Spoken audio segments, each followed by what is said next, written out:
Hello, Internet, and welcome back to another blockchain vlog.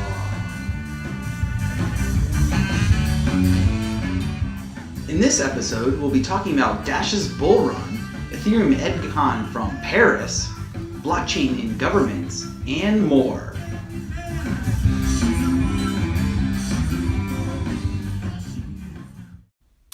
At the top of our news agenda today is Dash. They have had an absolutely crazy week if you haven't been paying any attention. Last I checked, price on Dash was over $20, and no one seems to really know where it's coming from.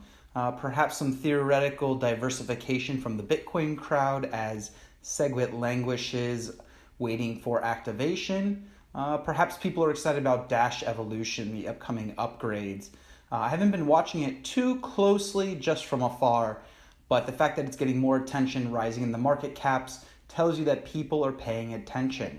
What I want to know is governance the new hotness? People tired of Bitcoin's governance issues and maybe a bit scared about what Ethereum represents and having a thought leader at the helm? Perhaps Dash is some sort of balance between that.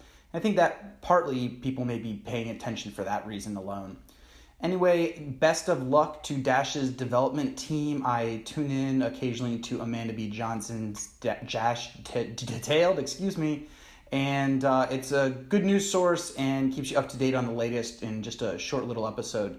So if you don't already follow her there, go ahead and check it out and let me know what you think of Dash.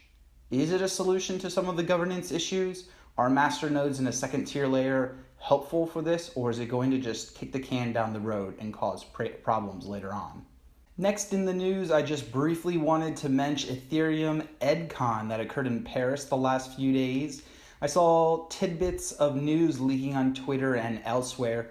Seems like some exciting stuff, maybe a bit of a continuation of the Shanghai conference that occurred in fall of last year. The most exciting bits of news for me was that an MVP of the Rated network, which will be Ethereum's analog to Bitcoin's Lightning Network, that will be available in an MVP simpler to install solution in the near future. Additionally, on Pi Day, for you non-Americans, that's March 14th, Nick Johnson and the Ethereum Foundation will launch Ethereum Name Service on the mainnet. This is currently testing on testnet right now, and they're playing with some auction possibilities. And this isn't the end-all be-all solution for domain names on blockchain, but this will allow for a very simple registry and lookup service for people who are interested in doing that. I'm keenly and eagerly watching this project because it affects not only things like friendly addresses for sending money between people, but also things like storing files on Swarm. You'd want that to be accessible with a nice friendly domain name like we have on the web. So really excited to see ENS getting out there and the new Swarm proof of concepts continuing to push the envelope in terms of what is possible with decentralized storage. So best of luck to the Ethereum development teams. In other continued leaking news, we have more information about Enterprise Ethereum or Ethereum Enterprise or whatever you want to call it. Basically a bunch of companies getting together and deciding to talk about usage of blockchains and specifically Ethereum within their corporate environments and beyond. Reported to include JP Morgan, CME, BNY Mellon, Banco Santander, Microsoft, Red Hat, Cisco, Wipro, BP, and others. This could be a really blockbuster organization if they do things right. I would love to see these organizations work on extending the open source software that's available now with other consensus layer implementations or the features that they need, rather than, enriching a separate side fork and never upstreaming those improvements. They could work on the software directly and make it so that the software that we download also has the different kinds of consensus algorithms. That would be a huge benefit and help us all work towards a closer standard as we design smart contracts to run in the EVM. And lastly, in the news today, I want to talk a little bit about blockchain in governments. I'm really excited about this because this allows for the greater social impact that I have always hoped for blockchains. We've worked on the money applications and worked with businesses so that they can help understand Ethereum blockchains and what this might mean for them. But I think the real payoff for this technology comes when we integrate blockchain into our governments, because this will allow us to self-organize more easily and cut some of the bureaucratic red tape that's driving a wedge between citizens and their governments. Reported in The Hill, Representatives Jared Polis, Democrat from Colorado, and David Schweikert, Republican for Arizona, officially announced a blockchain caucus that will be focused on advocating for sound policy towards blockchain-based technologies and digital currencies.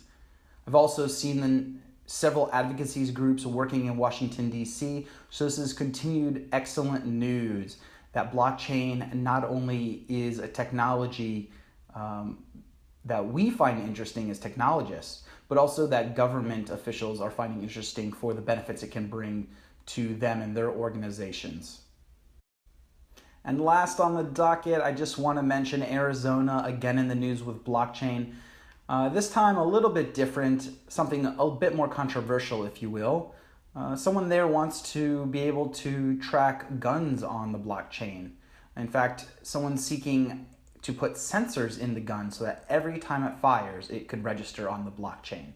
Coming from a technology angle, I think this is not quite so doable since guns don't have access to Wi-Fi readily. But certainly I could see people wanting to track the ownership and change of ownership of guns over time, especially as we look towards shoring up some of the gun laws here in the United States. People are more interested in background checks, and tracking guns may become eventually part of this. Obviously, there's a potential for abuse in this, and I stand with those people that have concerns over our Fourth Amendment rights. By tracking these things on a ledger, whether it's on blockchain or otherwise, are we giving up personal information? Does it make it easier for the government to seize these instruments from us when they're guaranteed to us by our Constitution and Bill of Rights?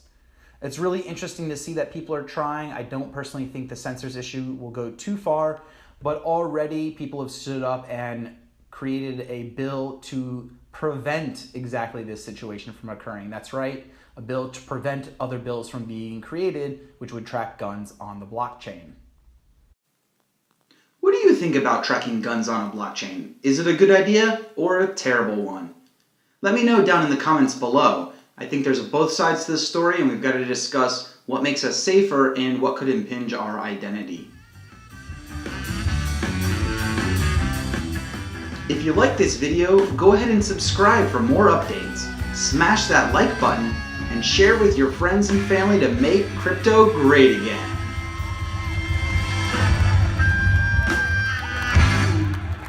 Thanks for watching. Links to more information about today's stories will be posted in the description below.